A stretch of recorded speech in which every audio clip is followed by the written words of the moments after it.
Have you ever promised yourself that this time will be different? You'll finally wake up early. You'll start that new habit. You'll stay consistent. But a few weeks later, it all falls apart. You feel tired, unmotivated, maybe even guilty. You think, why can't I just stay disciplined? Here's the truth most people don't know. Self-discipline isn't about working harder. It's about working smarter, aligning your mind, your habits, and your energy. And if you keep pushing without understanding how discipline actually works, you're not building strength, you're building burnout. In this video, you'll learn the science behind sustainable discipline. You'll understand how to stay consistent without feeling exhausted. And you'll walk away with a practical 30-day plan to make self-discipline a part of who you are. Let's get started. Why discipline fails.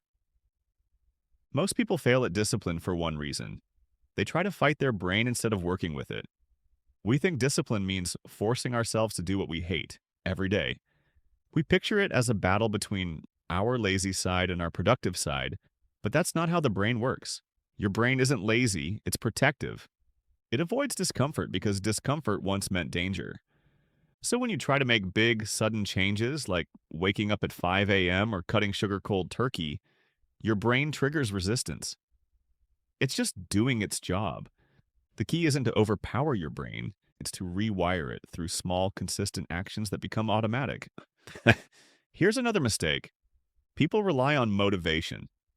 Motivation feels amazing, but it's temporary. It spikes, then fades. Discipline is what remains when motivation disappears, but even discipline has limits because willpower is like a battery. It drains with overuse. Every decision you make uses energy. That's why by the end of the day, it's so hard to resist distractions. It's not weakness, it's energy depletion. So the real question is, how can we design our lives to require less willpower, not more? Let's break that down. The psychology of self-discipline. To understand discipline, we need to understand habits, because discipline isn't what gets you results. Habits do. And every habit follows a simple loop. Cue, routine, reward. Here's how it works. The cue is what triggers the behavior. The routine is the action you take. The reward is what your brain gets from doing it. For example, you see your phone light up, that's your cue. You check it, that's your routine. You feel a little hit of dopamine, that's your reward. Over time, your brain starts craving the cue because it predicts the reward. That's how automatic behavior forms. So, if you want to build self-discipline, you have to reprogram this loop. Create cues for the habits you want and attach rewards that reinforce them. Here's where most people go wrong. They focus on the routine but ignore the cue and reward. They say, I'll just work out more. But if the environment doesn't cue it and there's no satisfying reward, the habit dies quickly. Here's the science-backed approach. Don't rely on pressure, rely on design. That's what psychologist B.J. Fogg calls behavior design. Make the desired action easy, obvious, and rewarding. Now let's add one more layer. Identity. James Clear, the author of Atomic Habits, explains it perfectly. You don't build habits to get results, you build habits to become someone. If your goal is to read more, that's external. But if your identity is, I'm a reader, it becomes natural. You don't have to force discipline when the action aligns with your identity.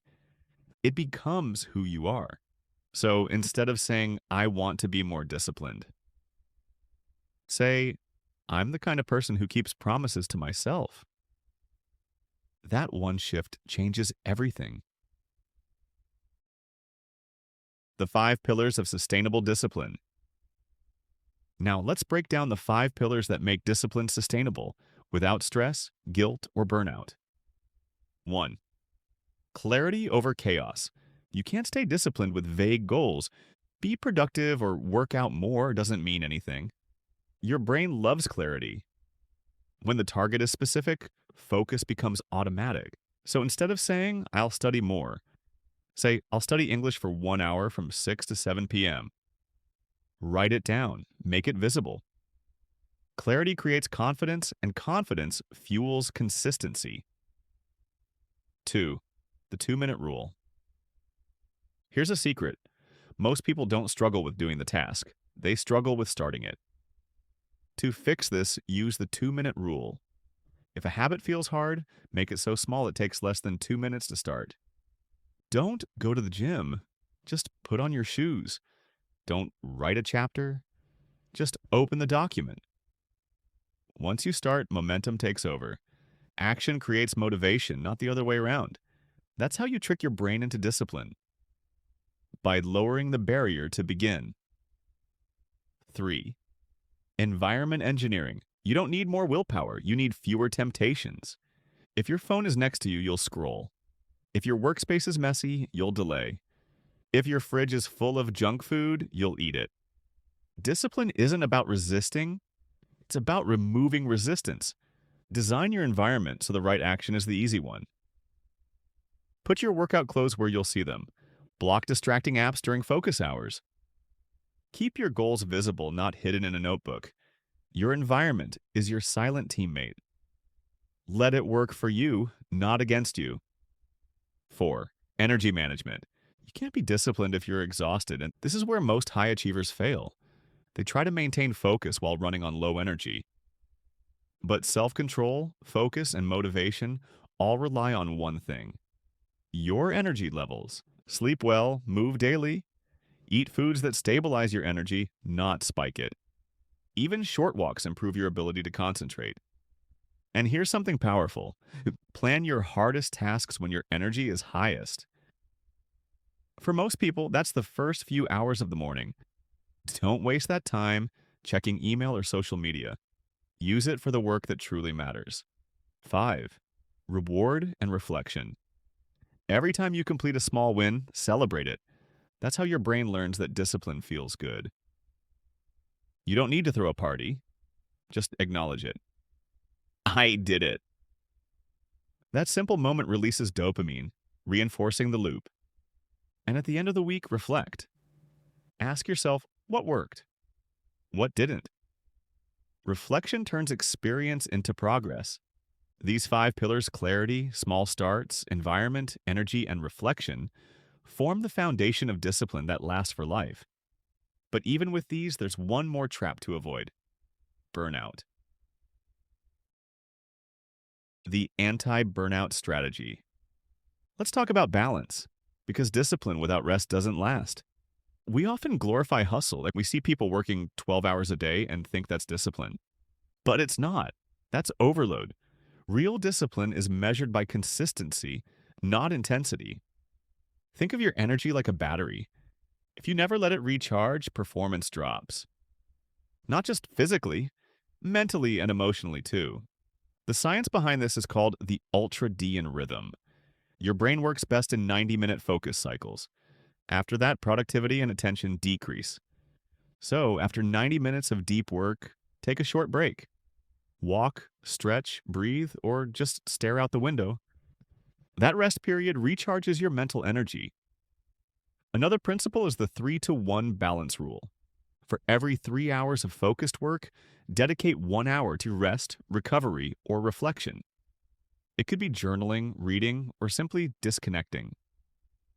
Rest is not the opposite of discipline, it's part of it. When you rest strategically, you come back stronger. You protect your energy, your motivation, and your focus. Remember, consistency beats intensity. 5 steady steps every day are better than 1 sprint followed by collapse. That's how you stay disciplined for months, not just days. The 30-day discipline. Action plan. Now let's put everything together into a 30-day plan. To help you build discipline, not force it. Week 1. Small wins. Your only goal is to build momentum. Pick one small habit that takes less than 5 minutes. Maybe it's reading 1 page, doing 5 push-ups, or journaling 1 sentence. Track it daily. You're teaching your brain to trust you again. The win is not how big it is, it's that you did it. Week 2, structure. Now optimize your environment, clean your workspace, set visual reminders for your habits. Schedule tasks in specific time blocks. Same time, same place, every day. This creates automaticity. You no longer need motivation, your brain knows what to do. Week 3. Energy. Focus on your fuel to prioritize sleep, hydration, and physical movement. Avoid multitasking and start working in 90-minute blocks. Add small breaks to recharge. You'll notice focus feels easier because your energy supports your discipline. Week 4. Identity. Now it's time to go deeper. Start journaling at the end of each day.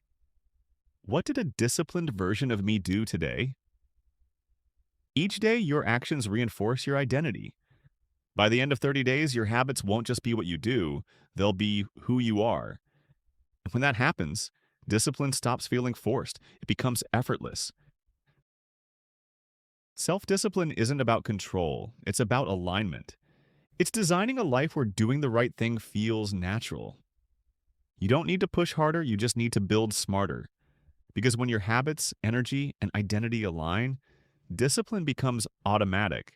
And remember this, the goal is not perfection, it's progress. Every small act of discipline compounds into a stronger version of you. You already took the first step by finishing this video. That's proof of your potential. If you found this helpful, subscribe and keep growing with our club. And if you want to learn how to stay motivated when you feel stuck, watch the next video linked on screen. It's the perfect follow-up. You've got this. Stay disciplined and take care of your energy.